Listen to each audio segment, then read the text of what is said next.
السلام عليكم حبيباتي، حشتوني والله. بقالي مده ما عملتش فيديوهات والله، بس كان عندي مناسبه كده عشان عقبال تفرحوا باولادكم يا رب. النهارده بقى بصوا المكون السحري الحلاوه الطحينيه.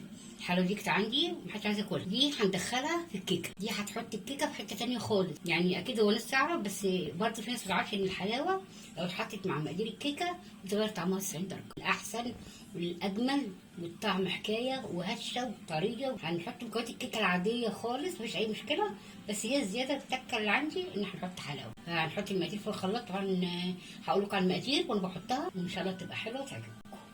هنحط اهو مرحيل كوبايه لبن،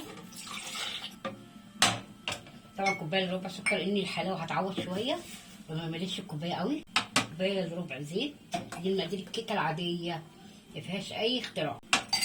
طبعا بيضتين، في ناس بيعملوها بثلاثه بس انا شايفه 2 كفايه، تطلع هشه وجميله كده. بقى هنضربها شويه وبعد كده نحط المكون السحري بتاعنا اللي هو ايه؟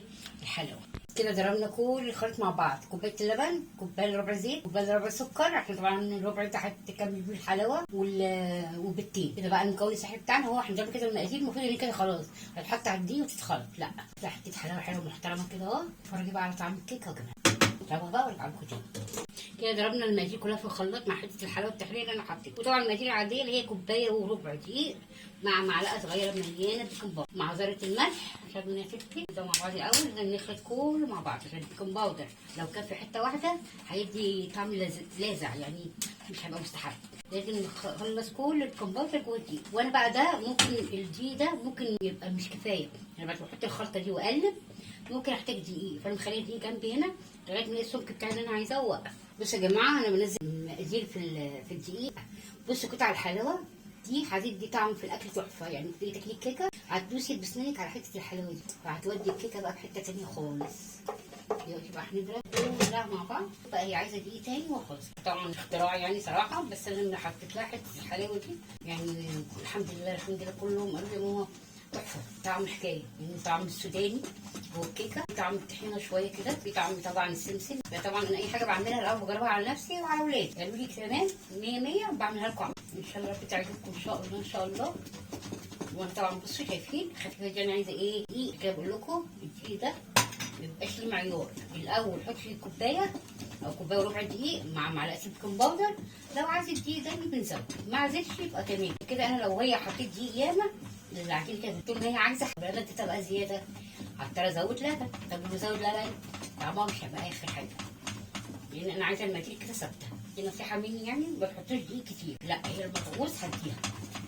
هي لسه عايزه اهي الدقيق ده مش ميبقاش كل واحد. في انا ممكن احط كوبايه دقيق كوبايه وربع خلاص استكفى بيها ما زودتش، بس في دقيق تاني لا بيبقى عايز، مش كله اللي بيشرب المقادير مره. وطبعا السر بقى يا جماعه في التقليب المستمر، قلبي على قد انت تقدري 10 دقايق ربع ساعه. كل ما بتقلبي اكتر الهواء بيخش اكتر العجينه بتبقى انعم والطعم بيبقى تحفه. مش هقلب كده وهزقها في الفرن، لا تعبي شويه تلاقي كل ما هقلب بس سبحان الله الايه العجينه تبيض وتنعم تحفه. الحلاوه بقى دي على جمالها على جمالها في الاكل. كده اعملوا لي بقى وادعوا لي. بس يا جماعه كده الصح تنزل تتني كده زي القماش، متبقاش سايله ما تبقاش تخينه، لا دي كده زي القماشه كده. لا هتقول لي انا مش عايزه دي. هنقلب بقى كده بتاع 10 دقايق عشان تنعم وعشان تدخل فيها الهواء، وهزقها في الفرن وهرجع. انا حطيت دهنت الصينيه زيت حبه صغيرين خالص ووزعتها وحطيت حبه دقيق طبعا عشان الكيكه تنزل، وانا قعدت اضرب فيها اكتر من 10 دقايق. بصوا بقى فكاكيع الهواء اللي طالعه دي اللي هتساعد الكيكه انها تنزل. عشان كده بقول لكم نجاح الكيكه في ضربها. طول ما انت كده قاعده اديها 10 دقايق ربع ساعه. خدي بقى جمال وخدي بقى هشاشه ونعومه في الكيكه. تيجي تاكلي الكيكه كده تحت بقك ناعمه تحفه بصراحه. والفرن ما تولعش من بدري يا جماعه. انا عملت الكيك حطيتها في السريه اولع الفرن وازقها. ليه؟ طب انا ولعت الفرن بدري هتشعوط منك وهتتحرق وتبقى معجنه من جوه. لازم الكيكه ما تتولعش بدري. دي الكيكه دي بدقيق وبيض ولبن مش هتتحمل حراره، لكن هي لما الحراره تبقى مطفيه واجي اولع عليها وازقها كل ما الفرن يسخن كل ما تعلى مع سخونيه الفرن تدريجي. دي الكيكه مش عايزه نار ثابته.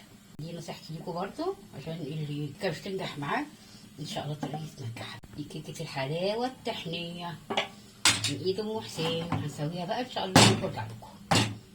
بصوا يا جماعه الكيكه سيبناها 40 دقيقه، 20 دقيقه على نار عاليه و20 دقيقه على نار هاديه، وطبعا بتتحط في النص الفرن. وطبعا الحمد لله النفشه اللي انتوا شايفينها دي ودرجه الحمار ده من الربه.